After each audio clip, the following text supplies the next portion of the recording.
Congratulations, you played yourself. Oh my lord! I'm gonna say, I'm not gonna go too crazy. I mean, I just did, but like, because these guys might be trading Juan Soto, but oh man, hold the phone. This is why, ladies and gentlemen, your boy does not mess with this Red Sox team no more. Congratulations, you guys got a double upload today. An unexpected double upload. It is right now 10 o'clock that I'm recording this, but the Red Sox have made a trade. They've made a very stupid trade. Once again, the Red Sox hired Craig Breslow just to do exactly what Heimblum did. That franchise is a goddamn joke. Let me tell you that right now. Again, this is early in the offseason, but based off of what I've seen so far, how are they going to attract free agents like Yamamoto or Ohtani? I know they said, we've been saying that they're out, apparently, or they're pivoting their interest or whatever for now. But how are they going to attract guys like Yamamoto, Ohtani, Blake Snell, Lourdes Gurriel, your top name free agents? How are they gonna be able to attract those guys when you don't have a team that's good? So, tonight, the Red Sox have traded Alex Verdugo to the New York Yankees. Now, we've been hearing that the Red Sox and Yankees were interested in doing a deal involving Alex Verdugo. We've been hearing that, but we've been hearing that the Yankees would be sending over Gleyber Torres. And honestly, unbiased right now, unbiased. If they swapped Verdugo for Gleyber Torres, obviously the Red Sox would have to throw in a couple of prospects in the deal. But if they throw in Verdugo and a couple prospects for Gleyber Torres, I think that's a win-win on both sides. But this deal they just made with the Yankees? Are you serious? I'm in disbelief. I'm in disbelief. You guys know how I feel about prospects? Prospects to me are like suspects. You don't know what the actual outcome is going to be. You don't know if they're actually going to be who they're supposed to or if they're not supposed to be. That's how I feel on prospects. So, Breslow's first big move was trading Alex Verdugo for 3 prospects. And we could talk about this deal all video long, but I have to bring up this particular trade that basically ended everything tonight. I have to bring up this trade real quick. Remember this guy? Oh yeah. Verdugo was a part of this trade too, coming to Boston. And essentially, you traded Mookie Betts for Connor Wong, Richard Fitz, Greg Weezer. I don't even know how the hell to pronounce his name, but apparently he was a relief pitcher for the Yankees last year, and he had over a 4 ERA. 17 games, a 1.45 walks in his per inning, 22 strikeouts. Like, genuinely, real question to the ownership. What is your path? What is your path? Are you trying to build a playoff team? Are you trying to build a contender? Are you rebuilding? We're back to square one. We thought firing Heimblum was them taking another step saying, okay, we want to prove to the fans that we are serious about this team. We care about the product on the field. And we want to make the playoffs and push for another championship. That's what they said at the end of the year. They've given you zero signs of that whatsoever so far. Now you're hearing also that they're out on Ohtani. You're hearing that they're in on this guy, this guy. You know that they're the interest kings.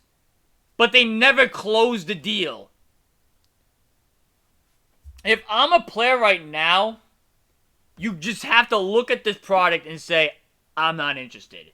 And it's sad because Boston was a destination for players at one point in time. The Ortiz days, the Mookie Betts days, the Manny Ramirez, Pedro Martinez. Are you really a destination anymore? Like, that's a real question you have to ask. Are they a destination anymore? Like I said, we all knew Verdugo was going to get traded. We knew that. Him and Cora were butting heads all season long. Verdugo hasn't been hitting for much power that he should be. Last year, 13 home runs, batted .264, 54 RBIs, not producing as many runs batted in as he should. A slugging of .421, an OPS of .745, an on-base percentage of .324.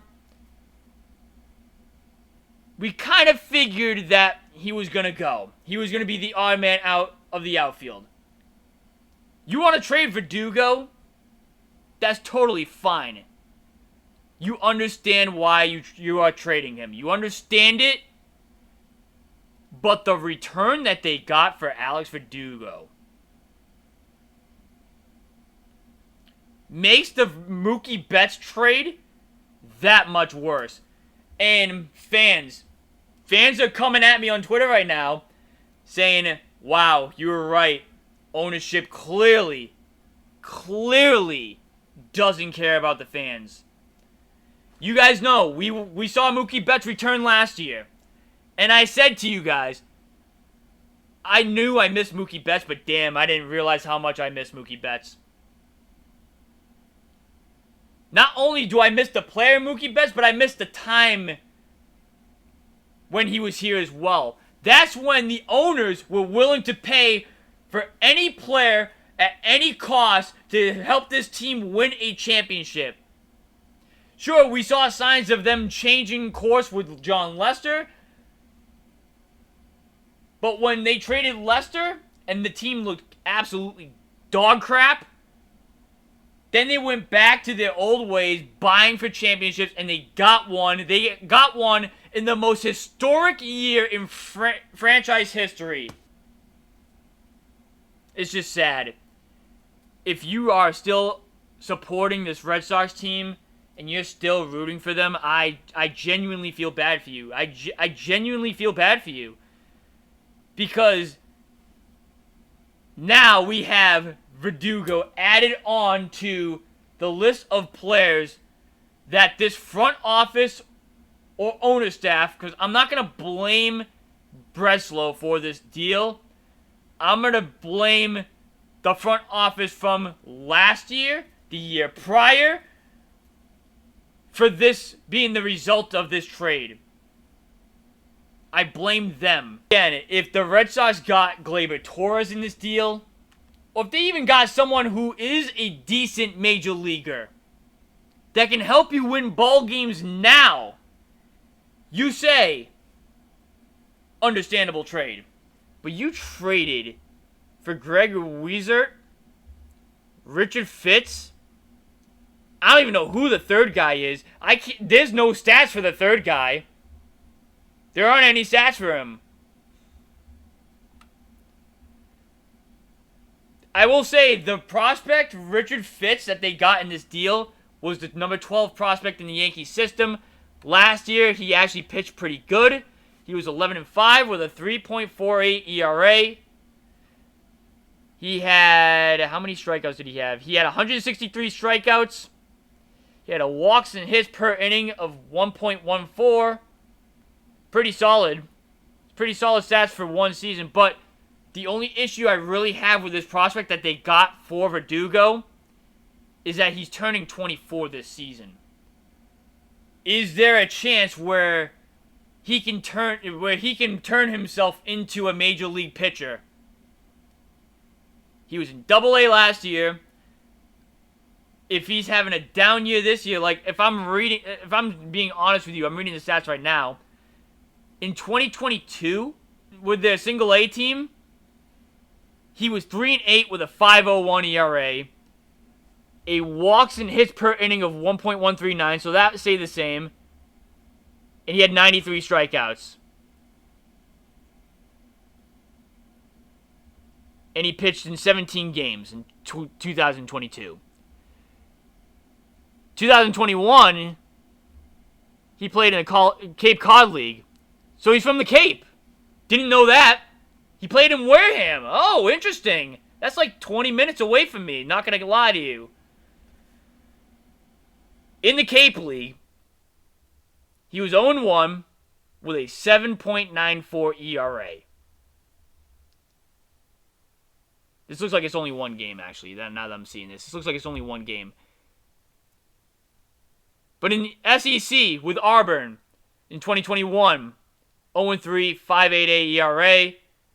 Walks and hits per inning of 1.28. Strikeouts, he had 41. In 2020 with Auburn, 6 games. Looks like he was a reliever. 2.77 ERA. With a walks and hits per inning of 1.07. Struck out 41.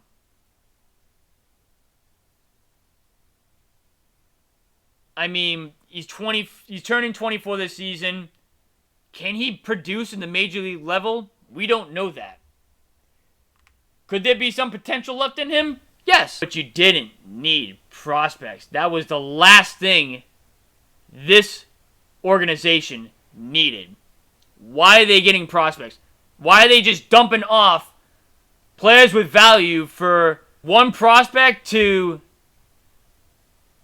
no prospect? You know what this trade kind of reminds me of? This trade kind of reminds me of the Andrew Benintendi trade. You know what I mean? They traded off Benny for multiple starting pitching prospects and hoping one of them flourishes out to be something. That's what this trade reminds me of. And guess what? The Benny trade wasn't that great either. So how's this one going to go? If I had to guess, it's not going to go out that great either. They should have traded Verdugo for a major league proven player. Someone that can help them win games now.